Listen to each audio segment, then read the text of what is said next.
Hip bone. Today we are going to discuss about the muscle attachments of the hip bone. As we have come across the side determination, anatomical position, and all we have explained in the first lecture of my hip bone. So today, just to revise one few points of the hip bone introduction, as hip bone is an innominate bone and it is making the flank of the lower body and gluteal region. So as hip bone, two hip bone forms the pelvis and anteriorly pubic symphysis is forms and posteriorly it articulates with the sacrum forming the sacroiliac joint and acetabulum articulating with the head of femur forming the hip joint.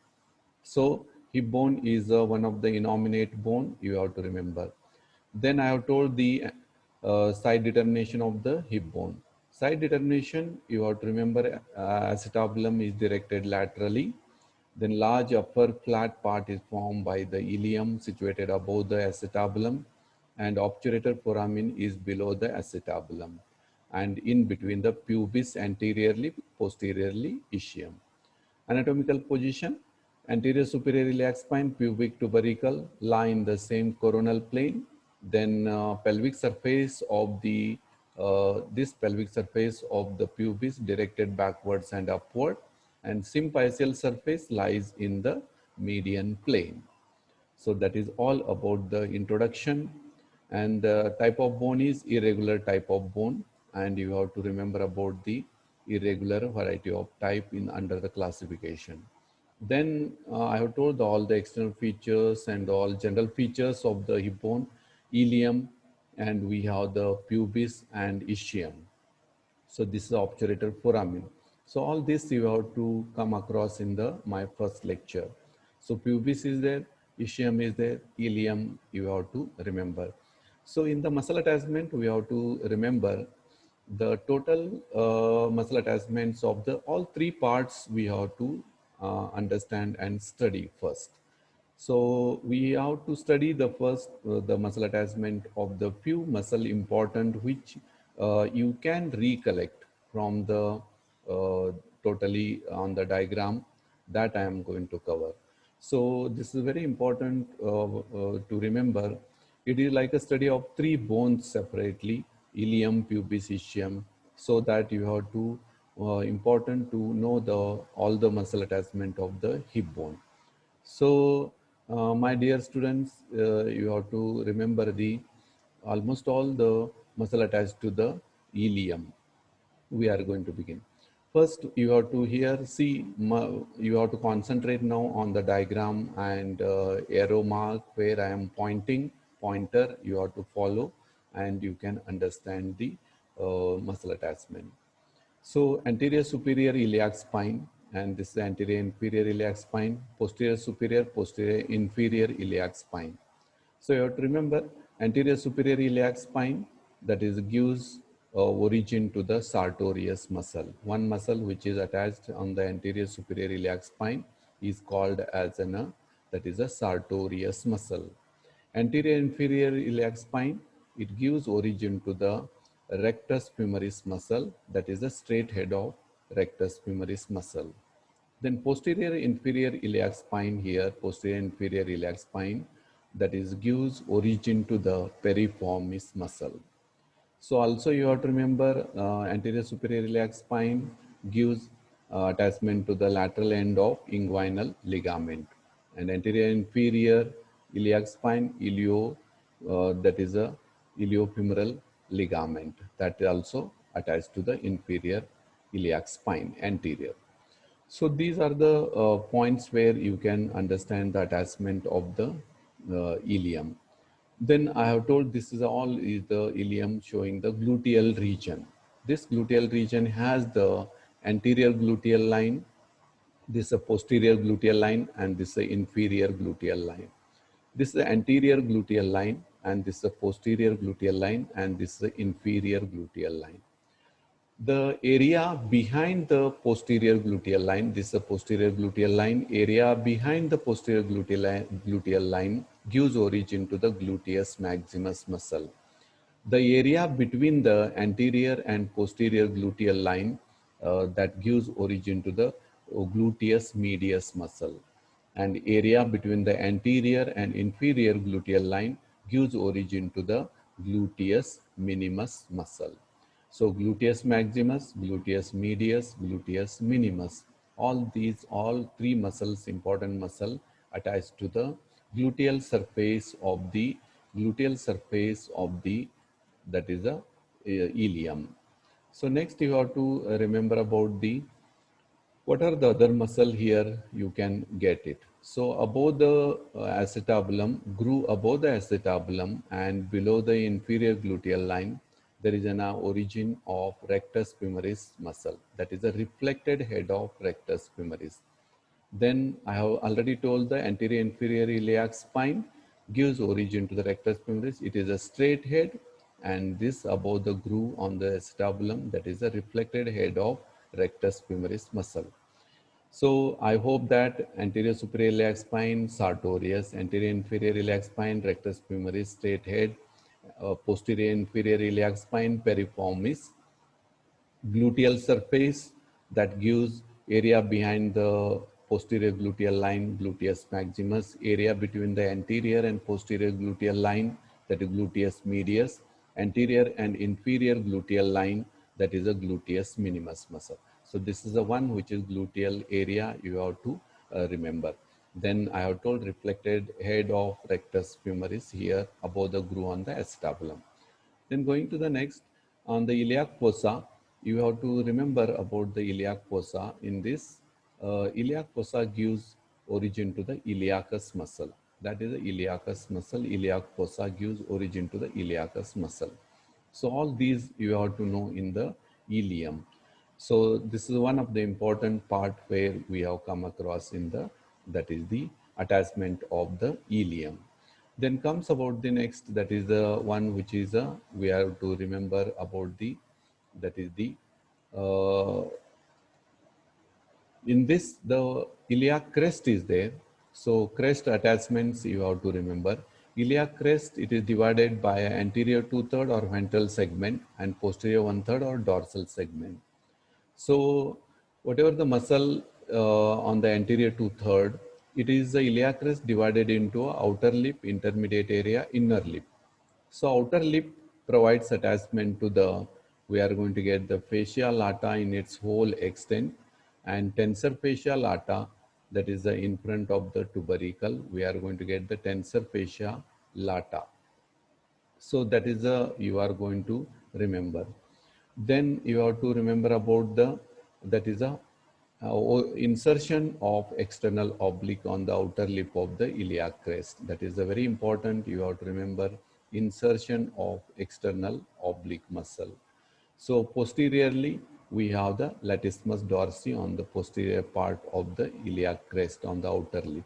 So fascia lata, tensor fascia lata in front of the tubercle, and fascia lata whole extent it is attached. Insertion at the anterior 2/3 of the outer lip, that is a external oblique. We are going to have the insertion.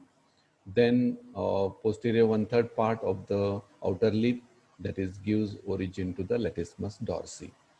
Then intermediate area, that is gives origin to the internal oblique muscle, intermediate area. So four attachments on the outer lip of the iliac crest, and one intermediate area, one attachment. Then going to the inner lip of the iliac crest, anterior 2/3, gives origin to the transversus abdominis. This is the muscle which is attached to the transversus abdominis. So almost all the inner lip gives transversus abdominis, and posteriorly it has a quadratus lumborum. And this quadratus lumborum is surrounded by the thoracolumbar fascia. That is. Then deeper to the transversus abdominis origin, there is a fascia attached, that is a fascia transversalis and fascia iliaca. That you have to remember in the, that is the iliac crest. And dorsal segment, 1/3, that is the inner slope, it gives attachment to the erector spinae, here erector spinae. And we have outer slope on this gluteus maximus. So gluteus maximus outer slope on the posterior one third, and inner slope erector spinae. That is the one which is you have to remember in the that is the attachment of the iliac crest. So my dear students, I have covered the attachments of the ilium, that is the all three spines attachment and iliac crest attachment. So this is all about the muscle attachment of the hip bone, that is in that the ilium part. Then next comes about the that is the muscle attachment of the pubis. When you see this bone pubis, you have to remember about the that is the pubis. Here the pectineal surface is there on the superior ramus. Pectineal surface gives origin to the pectineus muscle. So anterior surface of the body of pubis. This is all is the anterior surface of the body of pubis, and this is the inferior ramus of the pubis. So anterior surface of the body of pubis gives origin to the, that is the one you have to tell here, pubic tubercle gives attachment to the medial end of the inguinal ligament, and medial side of the pubic crest crossed by the ascending loop of cremaster muscle tendon. Then anterior surface of the body of pubis gives origin to the, we are going to get rectus abdominis and pyramidalis attached on the anterior surface of the body of the pubis. Then adductor longus on the anterior surface of the body of pubis takes origin. So rectus abdominis, below that there is a pyramidalis muscle takes origin. So you have to tell the pubic tubercle gives attachment to the medial end of the inguinal ligament. Then anterior surface of the body of the pubis gives origin to the rectus abdominis and pyramidalis below. Then anterior surface also gives body of pubis gives origin to the adductor longus muscle, and pectineal surface of the pubis gives origin to the pectineus muscle. So attachment on the inferior ramus of the pubis, it gives origin to the, on the first one, inferior ramus, that is the margin of the pubis to the inferior ramus, gives origin to the gracilis. Lateral to the gracilis, there is an origin of adductor brevis muscle. So this is the adductor brevis and gracilis. Along the near the margin of the obturator foramen, there is an origin of obturator externus muscle. So these all are the muscle attachment on the outer aspect, that is anterior surface, pectineal surface, and inferior ramus of the pubis. Then we have the on the pelvic surface of the pubis, there is an attachment of the levator ani muscle and obturator internus. Near along the margin of the obturator internus, that is along the near margin of the obturator foramen, obturator internus, and levator ani, anterior fibers of the levator ani attached on the pelvic surface of the body of the pubis. The posterior fibers are attached on the levator ani muscle on the ischial spine, that you have to remember. These are the anterior fibers attached. So this is all about the muscle attachment of the pubis. Going to the last part, which is the ischium. Ischium, you have to remember, that is the ischium has the first one, ischial tuberosity, ischial spine. Then we have the inferior ramus of the ischium that we have to study. First one, the ischial spine, you have to attachment of the ischial spine. Along the margin of the ischial spine provides attachment to the sacrospinous ligament, that is attachment. Then on the pelvic part of the ischial spine gives origin to the coccygeus and levator ani muscle. So you have to remember attachment of the ischial spine are along the margin of the ischial spine provides attachment to the sacrospinous ligament. Then on the pelvic surface of the ischial spine provides attachment to the coccygeus above and levator ani posterior fibers below. That is attachment of the ischial spine. Going to the ischial tuberosity, you have to remember about the ischial tuberosity diagram. This is all is the ischial tuberosity. First, ischial tuberosity is divided by the transverse line, transverse ridge into a upper area and lower area. And upper area is again subdivided by a oblique ridge into a superior lateral and inferior medial area. And the inferior area is divided by a longitudinal ridge into inferior lateral and inferior medial area. So my dear students, once again I will explain you. This is the ischial tuberosity, attachment of ischial tuberosity. Very important because all the hamstring muscle, back of thigh muscle originating from the ischial tuberosity. So name the hamstring muscle. Sometime group of hamstring muscle, describe the hamstring muscle is asked. You have to know, must know that is the ischial tuberosity attachment. So first one, I have told ischial tuberosity, this is divided by the transverse ridge into a superior area and inferior area. And this superior upper area is divided by, again subdivided by oblique ridge into a superior lateral and inferior medial area. And lower area is divided by longitudinal ridge into a, that is the inferior lateral, inferior medial area. So superior lateral area of the ischial tuberosity, superior lateral, gives origin to the semimembranosus muscle, and superior lateral and inferior medial area of the ischial tuberosity gives origin to the semitendinosus and long head of biceps femoris muscle. So long head of biceps femoris, semitendinosus, that is the inferior medial, and superior lateral area of the ischial tuberosity gives origin to the semimembranosus muscle. And lower area, the inferior lateral part, which gives origin to the, we are going to have the origin to the adductor magnus muscle. So, and inferior medial, it is a sacrotuberous ligament and it is covered by the fat deposition. This part where we can sit, this bony part will rest when we are sitting in the position. This bony part will rest. So that is you have to remember. Inferior laterally area, you have to remember adductor magnus. Superior laterally semimembranosus, inferior medially semitendinosus, and long head of biceps femoris. These are the attachment of the ischial tuberosity. So all these muscles we call originating from the ischial tuberosity, they are called as a hamstring muscle. So this is very important. You have to remember in the attachment of the ischial tuberosity. So after the study of the muscle attachment of the ischium, we have come across the attachment of the ischial spine, and I have told the attachment of the ischial tuberosity.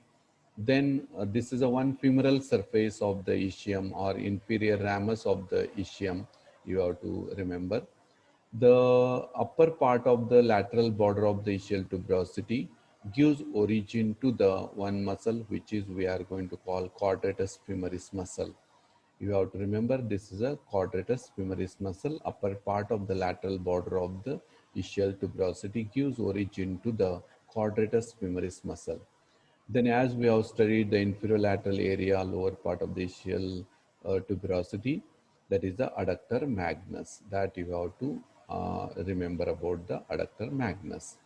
Okay, so along the margin, near the margin, along with the obturator foramen, that gives origin to the obturator externus. It covering even pubic part and ischial part, that you have to remember obturator. So femoral surface of the ischium gives attachment to the adductor magnus, inferior ramus, and with also that the obturator externus near along the margin of the obturator foramen. Then we have the upper part of the lateral border of the ischial tuberosity gives origin to the quadratus femoris muscle. So this is all about the on the femoral surface of the that is the ischium. Then going to the that is the pelvic surface of the ischium, we are going to have the pelvic surface here. On this we get the obturator internus muscle which is covers. So obturator internus is covering here. That is the one you have to remember. The next, what are the attachment to the, that is we have the conjoined ischiopubic ramus. What is the conjoined ischiopubic ramus? See, this is conjoined ischiopubic ramus, that is the inferior ramus of pubis and inferior ramus of ischium joined together, and they are forming the conjoined ischiopubic, that is a conjoined ischiopubic ramus. And what are the attachment of the conjoined ischiopubic ramus? This is divided into upper border and lower border. We are going to have the upper border, lower border. It has the two surfaces, one which is we are going to get as a two surfaces, that is a outer surface and inner, and upper border and lower border. This outer surface of the that is a conjoined ischiopubic ramus provides attachment to the origin of the following muscle. That is the one which is the origin of gracilis muscle. It is chiefly from the pubic ramus, and origin of adductor brevis. It is also chiefly from the, that is the pubic ramus, and origin of adductor magnus. It is chiefly from the ischial ramus, and origin of obturator externus. It is from the both the rami, pubis and ischium, both the rami. This is all about the outer surface attachment of conjoined ischiopubic ramus. I hope that you understood the inferior ramus of the pubis and inferior ramus of ischium. They join together here at this, and they are forming the conjoined ischiopubic ramus. It has upper border and lower border. It has outer surface, and this is we call as an inner surface. So outer surface attachments, once again I am explaining. The outer surface gives attachment to the, we are going to have the first one, that is gracilis from the chiefly from the pubic ramus, and we have adductor brevis chiefly from the pubic ramus, adductor magnus chiefly from the ischial ramus, obturator externus chiefly from the both the rami, pubis and ischium. And next comes in inner surface. Inner surface of the conjoined ischiopubic ramus gives attachment to the obturator internus. Along the margin of the obturator foramen, obturator internus is attached, and also it gives the attachment to the, that is a deep transverse perineum and perineal membrane and superficial transverse perineum. So we have the first one, superficial transverse perineum here, superficial transverse perineum and deep transverse perineum are attached here in the inner. So this is all about the attachment of the, totally about the hip bone. So I have covered the muscle attachment of the ischial tuberosity also I have told, and this is all about the hip bone attachments you have to remember. So important muscles which groups comes in the hip bone are, you have the gluteal group of muscle, adductor group of muscle, and we have the ischial tuberosity muscles attachment, that is the hamstring muscle. As we have the group of muscle, important muscle attached to the or originating from the hip bone, they are very important, you have to remember. So you have to remember, must remember about the, that is the attachments of the all three parts, that is the ilium, pubis and ischium part. So ilium, ischium and pubis part, all attachments you have to remember.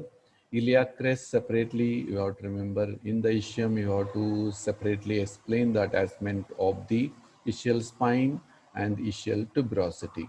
So this is all you have to remember in the that is the in the that is the muscle attachment of the hip bone.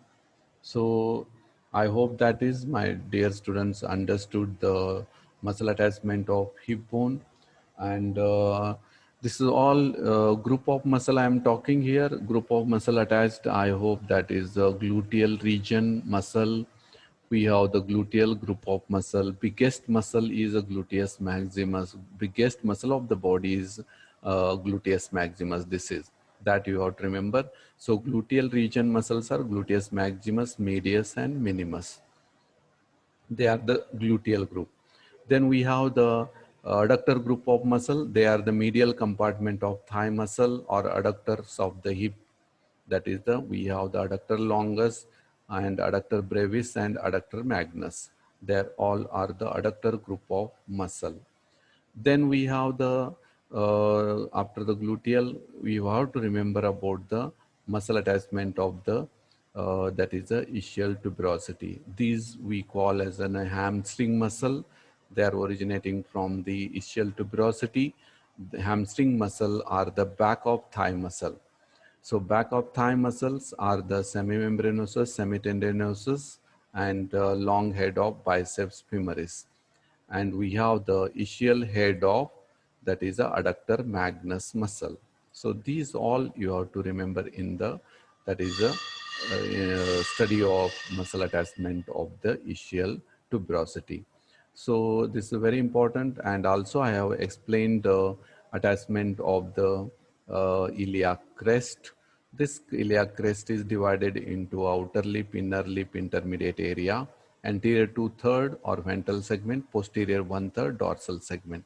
This anterior 2/3 all provides attachment outer lip, fascia lata in its whole extent, tensor fascia lata in front of the tubercle, insertion of external oblique muscle in the anterior 2/3 of the outer lip of the iliac crest, and we have the latissimus dorsi. Then intermediate area gives attachment to the origin of external, that is we have the internal oblique muscle. Intermediate area gives internal oblique muscle. Then inner lip gives attachment to the, we have the anterior 2/3 is by the transversus abdominis. Deeper to this, the fascia transversalis and fascia iliaca is covered. Then posterior part of the inner lip of the iliac crest gives attachment to the quadratus lumborum muscle. Then posterior 1/3, that is the inner slope, outer slope. Inner slope gives, that is the erector spinae muscle, and outer slope gives attachment to the gluteus maximus muscle. So this is all about you have to remember in the, that is the attachment of the muscle attachment of the hip bone. So sartorius also you have to remember, it is a longest muscle of the body. Gluteus maximus is the biggest muscle of the body, that you have to remember. Sartorius is also called a talar muscle arising from the anterior superior iliac spine, that you have to remember in the, that is a muscle attachment of the hip bone. So I could cover the maximum attachments of the hip bone. And my first lecture, I have covered the all introduction, type of bone, and anatomical position, side determination, and general features of the hip bone. Today, I have covered the muscle attachments of the ilium, all three spines attachment, and attachment of the iliac crest. Then I have covered the attachments of the pubis, that is the body of pubis, and attachment of the ischial tuberosity, ischial spine, then body of the ischium. These all are the important muscle attachment of the hip bone. So this is one which is you have to remember these two diagrams, muscle attachment diagram. This is the one, and second, these two diagrams you have to draw in the journal. So that is all about the, today is my topic, that is the muscle attachment of hip bone. So next lecture I may plan for the, that is all about the femur. So today only I have planned to cover the femur, but I could not. So these are the femur you have to read, and next time you have to join me my lecture, online lecture. So we can very easily, we can cover the, that is the femur. So this is the one important one you have to remember. So all the heads also you have to remember. So this is all about the today's my lecture, and I hope that is you understood, and read notes given you. I have given the notes, so please remember the notes of all this muscle attachment and all notes. Read it and you will understand. And we are going to take the revision also in the practicals. So this is all about today's my lecture. I hope that anytime we may close the lecture because time is over. So read, understand, and hear my lecture almost all repeatedly. Then you will understand. Whatever doubts are there, write it in one paper and keep it ready. Whenever we